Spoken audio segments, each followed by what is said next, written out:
السلام علیکم۔ اس کائنات کا سب سے پہلا گناہ کیا تھا اور سب سے پہلا گناہ گار کون تھا؟ اس سوال کے جواب میں اکثر لوگ کہیں گے کہ پہلا گناہ گار عزازیل یا شیطان مردود تھا۔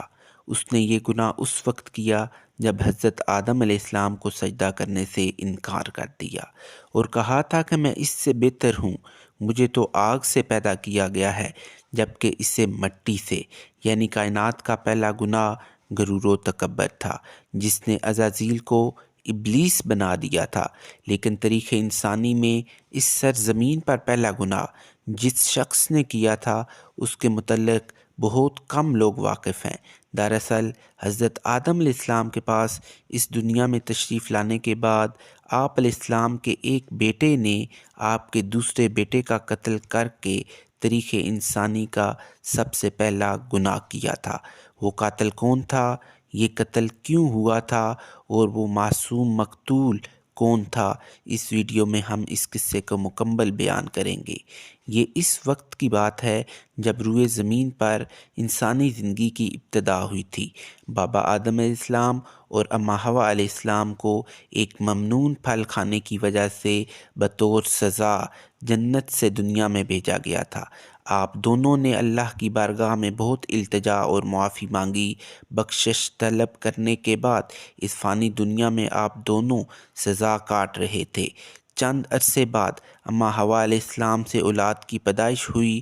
یہ پیدائش ایک خاص صورت میں ہوتی تھی۔ جب بھی حوا علیہ السلام حاملہ ہوتی تھی تو جڑواں بچوں کی پیدائش ہوتی تھی جن میں ایک لڑکا اور ایک لڑکی پیدا ہوتے تھے۔ ایک ساتھ دونوں پیدا ہوتے تھے۔ ایک ساتھ پیدا ہونے والے لڑکے اور لڑکی کا نکاح دوسری مرتبہ پیدا ہونے والے لڑکے اور لڑکی کے ساتھ کر دیا جاتا تھا، جبکہ ان جڑواں لڑکے اور لڑکی کا نکاح آپس میں حرام قرار پایا جن کی پیدائش ایک ساتھ ہوئی تھی۔ حضرت آدم علیہ السلام کی اولاد میں دو بیٹے حابیل اور قابیل کی پیدائش ہوئی تھی۔ قابیل کے ساتھ پیدا ہونے والی لڑکی کا نام اکلیمہ تھا اور حابیل کے ساتھ پیدا ہونے والی لڑکی کا نام لیودا تھا۔ حضرت آدم علیہ السلام کی شریعت کے مطابق اکلیمہ قابیل کی بہن تھی اور لیودا حابیل کی بہن تھی، لہٰذا دستور کے مطابق قابیل کا نکاح حابیل کی بہن لیودا سے ہونا تھا اور حابیل کا نکاح اکلیمہ سے ہونا تھا۔ اکلیمہ جب جوان ہوئی تو اس کے حسن و جمال میں بہت اضافہ ہو گیا اور وہ لیودا سے زیادہ خوبصورت تھی، لہٰذا قابیل کے دل میں شیطان نے شر پیدا کر دیا اور اس نے یہ خواہش کی کہ وہ اکلیمہ سے ہی نکاح کرے گا۔ قابیل شریعت سے واقف تھا، اس کے باوجود وہ اپنی ضد اور ہٹ دھرمی پر قائم رہا۔ حضرت آدم علیہ السلام نے قابیل کو بہت سمجھایا اور اللہ کا خوف دلایا مگر وہ نہ مانا۔ آخر کار حضرت آدم علیہ السلام نے دونوں کے درمیان فیصلے کا یہ راستہ نکالا کہ آپ نے حابیل اور قابیل دونوں کو اللہ رب العزت کی بارگاہ میں قربانی پیش کرنے کا حکم دیا اور فرمایا کہ تم دونوں میں سے جو بھی اکلیمہ کا حقیقی حقدار ہوگا اللہ تعالیٰ اس کی قربانی کو قبول فرما لے گا، اور اس طرح فیصلہ ہو جائے گا کہ اس زمین میں قربانی کس کی قبول ہوئی ہے کہ قربانی کرنے والا اپنی قربانی کو پہاڑ کی اونچی چوٹی پر رکھ دیتا ہے اور آسمان سے ایک آگ اتر کر اس کو جلا دیتی ہے، اور جو قربانی قبول نہیں ہوتی ہے اسے آگ نہیں جلایا کرتی ہے۔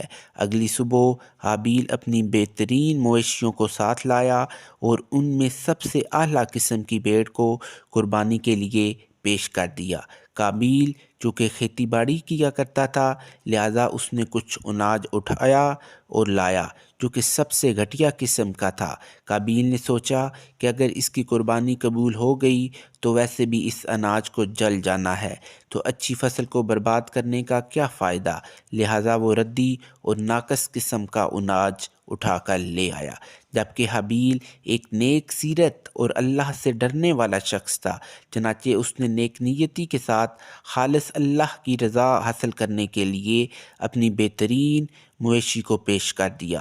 دونوں بھائیوں نے اپنی اپنی قربانی ایک پہاڑ کے اوپر لے جا کر رکھ دی۔ اچانک آسمان سے ایک آگ نازل ہوئی اور اس آگ نے حابیل کی قربانی کی ہوئی بھیڑ کو جلا دیا اور قابیل کا اناج ویسے ہی پڑا رہ گیا۔ یوں فیصلہ ہو گیا کہ خدا حابیل کی قربانی سے راضی اور قابیل سے ناخوش ہے۔ یہ دیکھ کر قابیل غصے میں آ گیا اور انتقام کی آگ میں جلنے لگا۔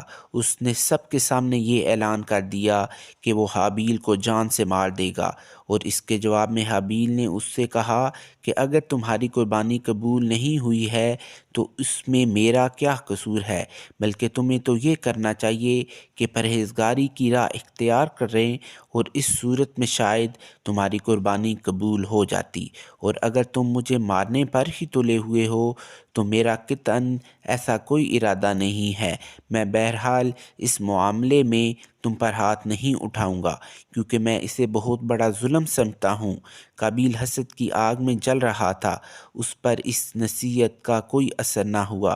اس وقت تو قابیل وہاں سے چلا گیا، لیکن وہ حابیل کو مارنے کی تدبیر کرنے لگا۔ شیطان جو ابتدا سے ہی انسان کا دشمن ہے، اس نے قابیل کو قتل کرنے کی راہ دکھائی۔ اس نے ایک پرندے کو پکڑا اور اس کا سر ایک پتھر پر رکھ کر دوسرے پتھر سے کچل دیا۔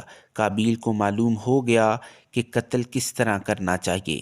حابیل چونکہ بکریاں چراتا تھا، ایک دن وہ درخت کے سائے کے نیچے آرام کر رہا تھا تو قابیل نے اس وقت بڑی بے رحمی سے اس کا قتل کر دیا۔ جب قابیل نے حابیل کو قتل کر دیا تو اس کی عقل زائل ہو گئی، سمجھنے کی صلاحیت ختم ہو گئی۔ اب بڑا پریشان ہوا کہ اس کی لاش کا کیا کرے۔ اس طرح چھوڑنے سے یہ خطرہ تھا کہ درندے اس کی لاش کو کھا جائیں گے، تو وہ اپنے بھائی کی لاش کو بوری میں ڈال کر پھرتا رہا، یہاں تک کہ لاش بدبودار ہو گئی۔ لاش کو چھپانے کا کوئی طریقہ بھی اسے نہیں آ رہا تھا۔ بڑا پریشان ہوا کہ کروں تو کروں کیا۔ تب اللہ تعالیٰ نے 2 کوے بھیجے۔ قابیل ان کووں کو دیکھ رہا تھا۔ ان کووں میں سے ایک کوے نے دوسرے کوے کو مار ڈالا اور پھر زمین کھود کر اس کو ڈال دیا۔ اس سے قابیل کو معلوم ہو گیا کہ اسے بھی یہی کرنا چاہیے، اور ندامت محسوس کرتے ہوئے کہنے لگا، افسوس کہ میں اس کوے جیسا بھی نہ ہو سکا۔ اسی طرح اس نے اپنے بھائی کو زمین میں دفن کر دیا۔ جب قابیل نے حابیل کو قتل کیا تو اس سے پہلے اس کا رنگ سفید تھا، لیکن قتل کے بعد اس پر پھٹکار پڑی اور اس کا سارا جسم کالا ہو گیا۔ اس وقت حضرت آدم علیہ السلام حج کے لیے مکہ گئے ہوئے تھے۔ جب حضرت آدم علیہ السلام مکہ سے واپس آئے اور حابیل کو نہ پایا تو اس کو بہت تلاش کیا، مگر وہ نہ ملا۔ حضرت آدم علیہ السلام نے حابیل کے صدمے میں کھانا پینا اور سونا سب ترک کر دیا اور شب و روز حابیل کے غم میں رہنے لگے۔ روایتوں میں آتا ہے کہ جب حابیل قتل ہو گیا تو 7 دن تک زمین میں زلزلہ رہا۔ قابیل جو بہت خوبصورت تھا، بھائی کا خون بہاتے ہی اس کا چہرہ بالکل سیاہ اور بدصورت ہو گیا۔ آدم علیہ السلام نے قابیل کو اپنے دربار سے نکال دیا اور وہ یمن کی سرزمین عدن میں چلا گیا۔ وہاں ابلیس اس کے پاس آ کر کہنے لگا کہ حابیل کی قربانی کو آگ نے اس لیے کھا لیا تھا کہ وہ آگ کی پوجا کرتا تھا، لہٰذا تو بھی آگ کی پرستش کر۔ چنانچہ قابیل پہلا شخص تھا جس نے آگ کی پوجا کی، اور زمین پر یہ پہلا شخص تھا جس نے اللہ کی نافرمانی کی اور زمین پر خون ناحق کیا۔ تورات کی کتاب میں بھی قابیل اور حابیل کا مکمل واقعہ ملتا ہے، جنہیں قائن اور حابیل کے نام سے ذکر کیا گیا ہے۔ تورات مقدس میں اس واقعے کا ذکر اس طرح آیا ہے کہ چند روز کے بعد یوں ہوا کہ قائن اپنے کھیت کے پھل کا ہدیہ خداوندے کے واسطے لایا اور حابیل بھی اپنی بھیڑ بکریوں کا ہدیہ لایا، تو خداوند نے حابیل کو اور اس کے ہدیے کو منظور کیا، پر قائن کو اور اس کے ہدیے کو منظور نہ کیا۔ اس لیے اس کا انجام نہایت ہی غضبناک ہوا اور اس کا منہ بگڑ گیا، اور قائن نے اپنے بھائی حابیل کو کچھ کہا، اور جب وہ دونوں کھیت میں تھے تو یوں ہوا کہ قائن نے اپنے بھائی حابل پر حملہ کیا اور اسے قتل کر ڈالا۔ خداوند نے کہا اب تو زمین کی طرف سے لعنتی ہوا۔